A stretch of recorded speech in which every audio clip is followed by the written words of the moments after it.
बिस्मिल्लाहिर्रहमानिर्रहीम। So guys, आज हम पढ़ेंगे the next topic that is called anti emetics. इसका मतलब यह है कि एंटी इमेटिक्स वो ड्रग है जिसको हम यूज़ करके कंट्रोल कर सकते हैं किस चीज़ को, वोमिटिंग को। Image is the word use for vomiting. तो जितने भी ड्रग हैं, मतलब वोमिटिंग को कंट्रोल करने वाले, they all act centrally in the chemo trigger zone. इसको हम CTZ कहते हैं, chemo trigger zone in the area of postrema. What is area of postrema? आप लोग इसके बारे में ये लिख सकते हैं कि जो एरिया ऑफ पोस्टेरियमा है, हाईली वस्कुलराइज्ड। इसके अंदर क्या होती है? ब्लड वेसल्स होती है। Area of medulla oblongata, medulla which detect toxin. इसका मतलब ये है विच डिटेक्ट टॉक्सिन। इसका मतलब ये है कि मेडुला ओब्लांगेटा के अंदर वो जगह जो हाईली वस्कुलराइज्ड है और टॉक्सिन को डिटेक्ट कर सकती है, that is called area of posterium.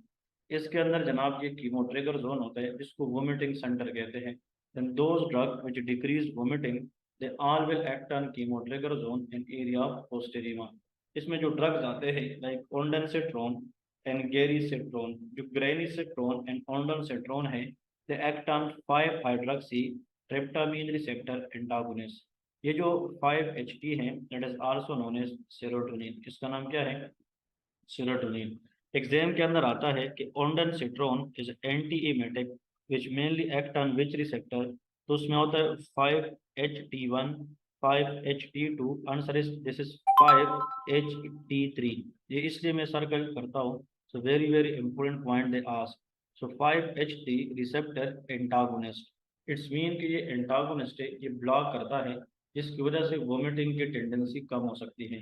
ये तो इसका ब्रेन में काम है। और फिर ये पेरिफेरली वेगल स्टिमुलेशन को भी कम करता है। इट इसकी clinical use nausea, vomiting after chemotherapy, very very important, radiotherapy और सर्जरी। ये हम आम वोमिटिंग में नहीं होते। इस तरह पाकिस्तान की जो क्लिनिकल प्रैक्टिस है उसमें आप लोगों ने भी माशाल्लाह देखा होगा, हम भी देखते हैं कि जो पेशेंट आते हैं उसको हम ऑनसेट लगाते हैं। ऑनसेट क्या है? ओंडेंसेट्रोन है। It is a powerful antiemetic. They are most likely use in a condition फिर chemotherapy induced vomiting we want to control. अगर एक पेशेंट है, उसको हम कीमोथेरेपी दे रहे हैं, लेकिन कीमोथेरेपी की वजह से उसको वोमिटिंग हो गई, तो कीमोथेरेपी इंड्यूस वोमिटिंग को कंट्रोल करने के लिए जो मेडिसिन देते हैं, दैट इज ओंडेंसेट्रोन। ठीक है। हेडेक हो सकता है इसकी वजह से, constipation, they can cause QT prolongation and serotonin syndrome. Why? Because they inhibit this serotonin. और जब ये सेरोटोनिन को इनहिबिट करेगी तो relatively free serotonin will be very high. और जब ये हम फिर छोड़ेंगे, it can cause serotonin syndrome. फिर है prochlorperazine and metoclopramide, very very important. जो इंपॉर्टेंट है उसको आप लोग टेक करें। Act on dopamine D2 receptor antagonist. और आप लोगों को पता है metoclopramide also increases gastric emptying and increase lower oesophageal sphincter tone. इन दोनों पॉइंट की वजह से यूज फॉर डायबिटिक गैस्ट्रोपेरेसिस। तो metoclopramide it is use for diabetic persistent guard. अब इसमें आप लोग को थोड़ा सा मैं डायग्रामेटिकली बता दूं। For example, this is the oesophagus and this is the stomach. अब ये चीज़ आप लोगों ने यहाँ से सीखनी है। The most important you people should know. इसमें जो क्वेश्चन आता है या इसके अंदर जो हमें पॉइंट्स आने चाहिए वो हमारे पास क्या है? देखिए, सबसे पहले आप लोग इस चीज़ को देखें, इसकी जो मोस्ट पॉइंट है इम्पोर्टेंट वो क्या है। एक्चुअली इस एरिया में अगर आप लोग देखते हैं, so the most important point you people must know from here, that is for example, इस एरिया के अंदर what is this one, this area is known as, for example, इसमें ये एसोफेगस है और ये स्टमक है। उसमें क्या होता है कि in the oesophagus stomach this is called lower oesophageal sphincter. अब जो डायबिटिक पेशेंट होती हैं उसमें ये जगह जो है वो प्रॉपरली बंद नहीं होती, तो मतलब यहाँ से जो गैस्ट्रिक कंटेंट है वो वापस एसोफेगस में जाते हैं। If the gastric content goes back into esophagus, condition is called GERD। इसको हम GERD कहते हैं। अब इसमें जो सबसे इम्पोर्टेंट चीज़ आप लोगों ने समझनी है वो ये है कि ऐसा ड्रग देना जो गैस्ट्रिक एम्पटिंग को बढ़ाए। इसका मतलब ये है कि आगे फूड को भी नीचे ले जाए और ये जो लोअर एसोफेजियल स्फिंक्टर है उसकी टोन को भी बढ़ाए। टोन में कंट्रैक्शन, तो जब इसकी टोन बढ़ेगी ये बंद रहेगी तो गैस्ट्रिक कंटेंट आगे भी जाएगी, और जब ये बंद रहेगी तो फिर यहाँ से गैस्ट्रिक कंटेंट वापस हो नहीं जाएगी। और जब गैस्ट्रिक कंटेंट वापस नहीं जाएगी, आप लोग को फिर पता ये है कि फिर जो GERD है उसकी जो सिम्टम है वो कम होगी। तो metoclopramide very very commonly use for gastroparesis. Extra pyramidal symptom ये कराते हैं like hyperprolactinemia. Why? Dopamine is a prolactin inhibiting factor as we discuss in endocrine system.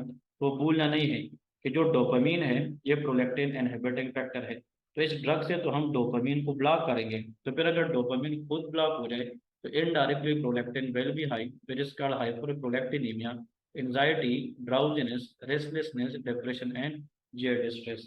कुछ ड्रग है एप्रीपेटेंट एंड फोसाप्रेटेंट। अब ये क्या है? NK1 रिसेप्टर एंटागोनिस्ट है, दे आर कॉल्ड न्यूरोकाइनिन 1। और ये जो न्यूरोकाइनिन 1 रिसेप्टर है is equal to substance P receptor. ये भी chemotherapy induce nausea, vomiting, fatigue and GI stress. ये क्वेश्चन तो ज्यादातर नाम्स वाले पूछते हैं, जो NLE 1 वाले क्वेश्चन है उसके अंदर ये सवाल ज्यादा आता है। तो आप लोग को ये चीज मैंने एक्सप्लेन कर दी।